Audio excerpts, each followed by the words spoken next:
नमस्कार दोस्तों, स्वागत है आप सभी का मेरे YouTube चैनल वॉन्डरर पाटिल में। और आज हम आए हैं एक यूनिक लोकेशन पे जो काफ़ी फेमस हो चुकी है और इस लोकेशन का नाम है पुष्पक नगर। इनफैक्ट पुष्पक नगर के बारे में आपको थोड़ा मैं जानकारी दे दूं। पुष्पक नगर एक्चुअली में पहले दापोली नाम का गांव हुआ करता था और इस जगह में लोगों का इंटरेस्ट तब बना जब नवी मुंबई एयरपोर्ट लॉन्च हुआ। तो ये जो पूरा लैंड पार्सल आप देख रहे हो, ये जो रेसिडेंट थे जिनकी ज़मीनें गई हैं उनको ऐसा कॉम्पनसेशन मिला है 22.5% जो अग्रीमेंट हुआ था उनके सिडको के साथ। तो ये रहा ब्रीफ पुष्पक नगर के बारे में। अभी हम यहाँ से थोड़ा आगे निकलेंगे और आपको बाकी के प्रोजेक्ट्स में दिखाऊंगा, लेकिन उसके पहले अगर आप मेरे चैनल पे नए हैं तो सब्सक्राइब ज़रूर कीजिएगा। मैं ब्रोकर नहीं हूँ, इसलिए मैं अपना ऑनेस्ट ओपिनियन रखता हूँ प्रॉपर्टीज़ के बारे में, लोकेशन के बारे में। तो शुरू करते हैं। आप हाईवे के उस साइड में जो देख रहे हो वहाँ पर है सेक्टर 1, 2 एंड 3। सेक्टर 1 इस गाउटान यानी जो विलेजर्स हैं उनका गांव है वहाँ पर। Sector 2 is a reserve green area जहाँ पर पार्क्स वगैरह के डेवलपमेंट होगा। सेक्टर 3 जो आप देख रहे हैं जहाँ पर सारी बिल्डिंग्स बन रही है, और सेक्टर 4 से 10 वो इस साइड में। तो ये जो लोकेशन है ये काफ़ी डेवलप होने वाली है। और एक चीज़ आपको बताना चाहता हूँ कि यहाँ पर सिडको ने ऑलरेडी प्लान कर चुका है और प्लॉट्स रिजर्व है फॉर स्कूल्स, फॉर हॉस्पिटल्स, और यहाँ पर एक 5 स्टार होटल भी बनने वाला है। इन फ्यूचर जाकर यहाँ पर मेट्रो की कनेक्टिविटी भी मिलेगी। तो वो पर्सपेक्टिव से काफ़ी ह्यूज स्कोप है इन्वेस्टमेंट के लिए। लेकिन हाँ, ये पर्सनल चॉइस होती है कि आप प्रॉपर्टी में इनफैक्ट फ्लैट में इन्वेस्ट करना चाहो या फिर आप रहने के लिए रहो। मेरा पर्सनल प्रेफरेंस है कि मैं रहने के लिए ही घर लूँगा। तो आपको दिखाता हूँ मैं पूरा लोकेशन क्या है यहाँ पर और आगे जाकर ये कैसे डेवलप होने वाला है। तो आइए मेरे साथ। तो चलिए दोस्तों, शुरुआत करते हैं पुष्पक नगर एक्सप्लोर करने की। पहले हम जाएंगे सेक्टर 5 में, और यहाँ पर आप देख सकते हो टुवर्ड्स द लेफ्ट डेल्टा का प्रोजेक्ट है और यहाँ पर 4 टावर्स आने वाले हैं। और सामने भगवती का प्रोजेक्ट है, भगवती बिल्डर्स का।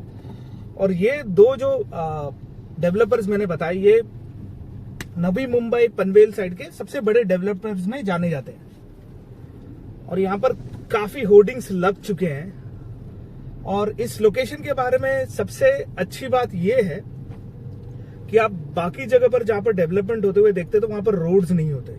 पहले बिल्डिंग्स बनती है, फिर उसके बाद में सारे डेवलपमेंट आते हैं। यहाँ पर सिडको ने क्या किया है कि रोड्स पहले बना दिए। ऑब्वियसली ये रोड्स डैमेज होंगे क्योंकि ट्रैफिक मूवमेंट से, हैवी व्हीकल मूवमेंट से, लेकिन उनके मूवमेंट के लिए रोड बनाए गए हैं। यहाँ पर स्ट्रीट लाइट्स ऑलरेडी है और एंड में इनका वाटर ट्रीटमेंट प्लांट भी है। यानी जो 3 चीजें लोगों को बेसिक नेसेसिटी होती है वो ऑलरेडी यहाँ पर प्रोविजन करके रखी गई हैं, सो दैट आप फ्यूचर में जब रहने आए तो आपको इन चीजों की कमी नहीं लगेगी। तो ये देखिए टुवर्ड्स द लेफ्ट और भी काफी सारे प्रोजेक्ट्स है। ये इनफैक्ट ऐसे स्टेज पर है ये लोकेशन जहां पर आज आप अगर इन्वेस्ट करते हो तो आपको काफी अच्छे रेट में यहां पर प्रॉपर्टी मिलेगी। मैं रिटर्न ऑन इन्वेस्टमेंट की बात नहीं कर रहा हूं, क्योंकि मेरा अभी भी मानना है कि फ्लैट में investment is not a very good investment. लेकिन जैसे मैंने पहले भी कहा, ये आपका पर्सनल प्रेफरेंस है, आपकी खुद की चॉइस है।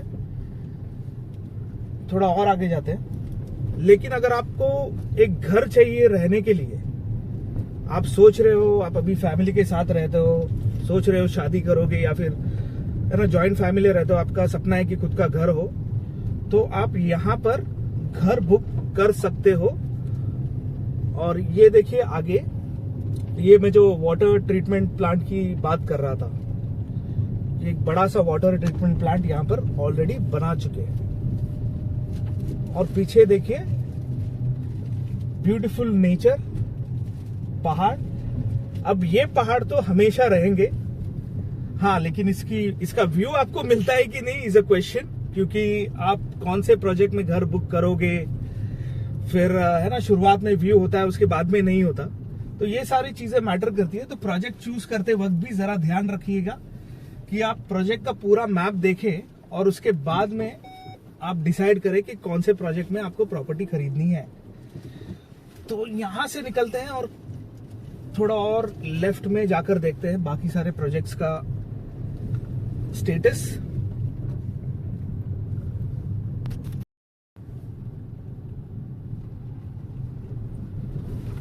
ओके, तो अभी हम जा रहे हैं सेक्टर 8 की तरफ।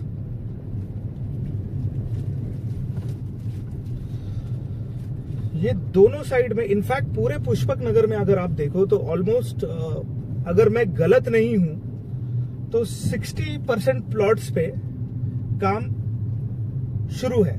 इनफैक्ट जैसे मैंने पहले कहा था कि जिनको ये जमीनें एलोकेट होती थी, जिनकी ये जमीनें थी और उसके बदले में उनको एज अ कॉम्पेंसेशन जमीन मिली थी, तो बिल्डर्स ने उनसे खरीदी। तो जो बड़े प्लॉट थे वहां पर बड़े बिल्डर्स आ गए, उन्होंने काम शुरू कर दिया है। ऑब्वियसली अगर लैंड पार्सल काफी बहुत बड़ा है तो क्या होगा कि एक बिल्डिंग बिल्डर शुरुआत में बनाएगा, उसे बेचेगा, और उसके बाद धीरे धीरे जैसे ही लोग रहने आएंगे तो बाकी का जो बचा हुआ प्लॉट है वहां पर डेवलपमेंट शुरू होगा, लेकिन तब तक उसकी कॉस्ट काफी इन्फ्लेट हो चुकी होगी। तो मेरा तो यही मानना है कि अगर आपको नवी मुंबई के नजदीक चाहिए घर, इनफैक्ट ये नवी मुंबई में नहीं आता, ये एक्चुअल में आता है पनवेल में, लेकिन यहां से एयरपोर्ट नजदीक है। एयरपोर्ट है ऑलमोस्ट 4 से 5 किलोमीटर की दूरी पे, मैक्स टू मैक्स 6 किलोमीटर होगा। और पनवेल है, पनवेल भी यहां से ऑलमोस्ट 7 किलोमीटर की दूरी पर है। लोग कहेंगे कि 3 किलोमीटर 4 किलोमीटर है, बट रियलिटी ये है कि पनवेल स्टेशन कम से कम 6 से 7 किलोमीटर दूरी पर है, डिपेंडिंग आप कहां पर खड़े हो।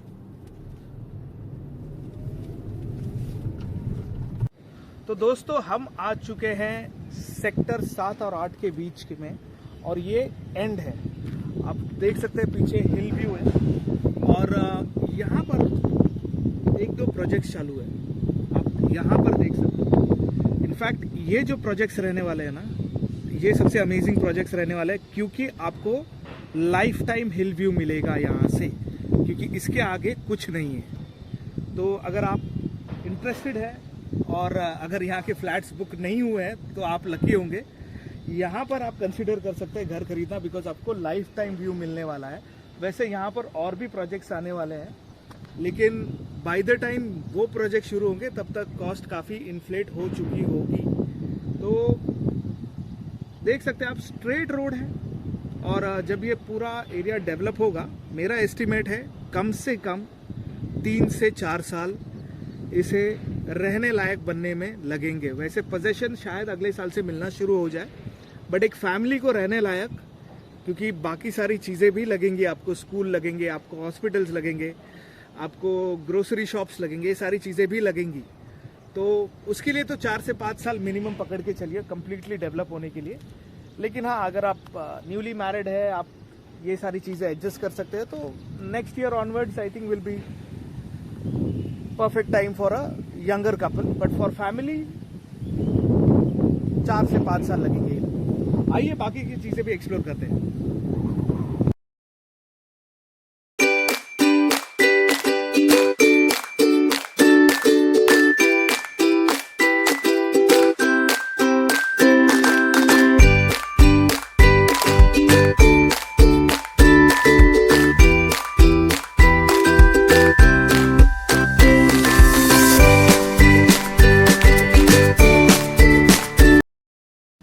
तो दोस्तों हम अभी आए हैं सेक्टर 4, जो कि एंट्रेंस पर ही है। तो हमने जब एंटर किया तो हम सीधे चले गए थे, लेकिन लेफ्ट में अगर हम आएंगे तो यहाँ पर है सेक्टर 4, यहाँ पर है पावर स्टेशन, मंदिर और भगवती का और एक प्रोजेक्ट। और इस जगह की खास बात मुझे लगी, यहाँ का जो रोड है काफी वाइड है। इनफैक्ट आप इमेजिन कर सकते हैं जब ये पूरा एरिया डेवलप होगा, यहाँ पर सामने पहाड़ है। अब यहाँ पर कुछ अगर प्लॉट आए देन आपका बैड लक, अगर नहीं आए देन लाइफ टाइम व्यू आपको मिलेगा। तो यहां से हम अभी निकलेंगे और ऑपोजिट डायरेक्शन में जाएंगे, जो कि है सेक्टर 3 ब्रिज के या रोड के ऑपोजिट साइड वाला जो सेक्टर है, और इनफैक्ट वहां पर एक ही सेक्टर है लेकिन वो बहुत बड़ा सेक्टर है। तो मेजॉरिटी डेवलपमेंट कहां पर शुरू है, वो है सेक्टर 3, 4, 5, 6, 7, 8। सेक्टर 9 एंड 10 अभी भी डेवलपमेंट होना बाकी है वहां पर, बट मेजर कंस्ट्रक्शन ये सारे सेक्टर्स में शुरू है। तो चलिए यहां से निकलते हैं और ये ब्रिज क्रॉस करके ऑपोजिट डायरेक्शन में जाते हैं। वहां पर है सेक्टर 3। डिलीट करे जगह। तो दोस्तों हम आ चुके हैं सेक्टर 3 और यहां पर आप देख सकते हैं काफी सारे प्रोजेक्ट्स फुल स्विंग पे काम शुरू है। यहाँ पर तो रोड भी ब्लॉक है तो हम शायद आगे नहीं जा पाएंगे या फिर वेट करते हैं थोड़ा देर। लेकिन सेक्टर 3 की खास बात यह है कि ये रोड के बिल्कुल बगल में है, तो ट्रैवलिंग कन्वीनियंट है, हाईवे बगल में है और यहाँ पे प्राइसिंग भी अच्छी है। 1 BHK 2 BHK के काफी ऑप्शंस हैं। तो आप देख सकते हैं यहाँ पर महावीर, बिल्डकॉन वगैरह सारे प्रोजेक्ट्स शुरू हो चुके हैं। इनफैक्ट कुछ प्रोजेक्ट्स कंप्लीशन पे भी आ चुके हैं। और इस लैंड पार्सल की खास बात है क्योंकि लैंड जो सेक्टर 3 है वहां पर ही डेवलपमेंट है। Sector 1 like I said earlier गाउठन है। सेक्टर 2 रिजर्व ग्रीनलैंड एरिया है, तो वहां पर शायद पार्क्स बनेंगे। आप देख सकते हैं वो जो पहाड़ दिख रहा है आपको, वो है गाउठन यानी विलेज।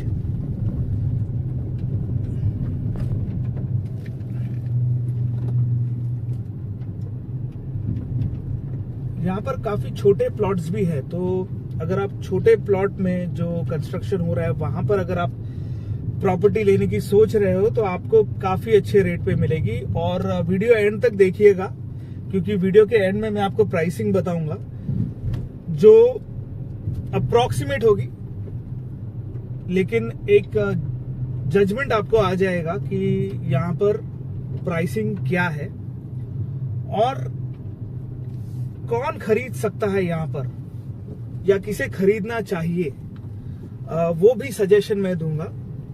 ऐसा नहीं होना चाहिए कि आपने प्रॉपर्टी खरीद ली या डिसीजन बना लिया एंड देन आप उस प्रॉपर्टी को एंजॉय ही नहीं कर पा रहे हो।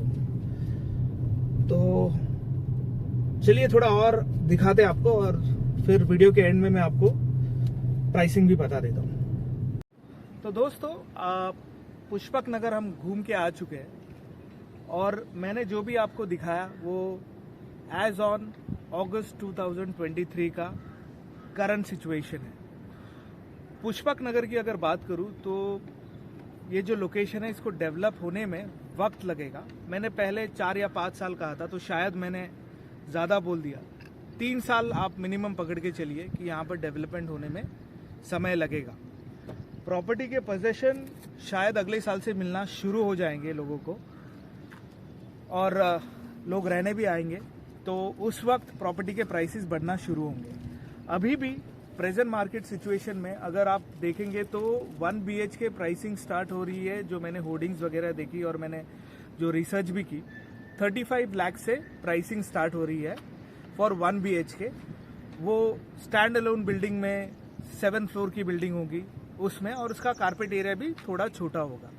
जैसे ही कारपेट बढ़ता है या फिर गेटेड कम्युनिटी में आप आते हो तो वहाँ पर उसकी कॉस्ट इम्प्रूव हो जाती है, इनफैक्ट बढ़ जाती है। It can go up to 45 to 50 lakh. 2 BHK की बात करें तो 55 लाख से शुरुआत होती है, 80 लाख तक जाएगी। सेम इक्वेशन पे अगर आप गेटेड कम्युनिटी में लेते हो आपको एमिनिटीज ज़्यादा मिलेगी। और हाँ, कुछ लोग कहते हैं कि हम गेटेड में क्यों ले, फिर भाई गेटेड के भी अलग एडवांटेजेस होते हैं, डिसएडवांटेजेस भी होते हैं। एडवांटेजेस में क्या है कि आप फैमिली के साथ रह रहे हो, आपकी न्यूक्लियर फैमिली है या फिर एल्डर्स है, तो फिर आप निश्चिंत होकर बाहर जा सकते हो क्योंकि वहाँ पर गेटेड कम्युनिटी में सिक्योरिटी होती है। आपके बच्चों के साथ खेलने के लिए काफ़ी बच्चे होते हैं और एक अच्छे खासे प्रोफेशनल लोग के साथ में आपका नेटवर्क होता है। ऐसा नहीं कि 7 माले की बिल्डिंग में आपको प्रोफेशनल लोग नहीं रहते, ऐसा कुछ नहीं है, बट इतना है कि वहाँ पर काफ़ी ज़्यादा लोग होते हैं और मोस्टली ये ना 35 to 45, 50 के एज ग्रुप वाले जो प्रोफेशनल्स होते हैं वो प्रेफर करते हैं गेटेड कम्युनिटी में रहना, तो आपको बिजनेस नेटवर्किंग काफ़ी इजी हो जाती है। तो ये सारे एडवांटेजेस होते हैं। तो आशा करता हूँ आपको ये ब्लॉग पसंद आया होगा और भी काफ़ी ब्लॉग्स बनाऊंगा। कमेंट करके ज़रूर बताइएगा कि आप नेक्स्ट ब्लॉग में क्या देखना चाहेंगे। और जैसे मैंने कहा, अगर आपने सब्सक्राइब नहीं किया है तो सब्सक्राइब ज़रूर कीजिएगा। हमने 500 सब्सक्राइबर्स का पड़ाव पार कर लिया है। Special thank you to Sanjeevani, my wife, who is working on camera. This was me, Wanderer Patil, signing off. Thank you so much. Stay blessed.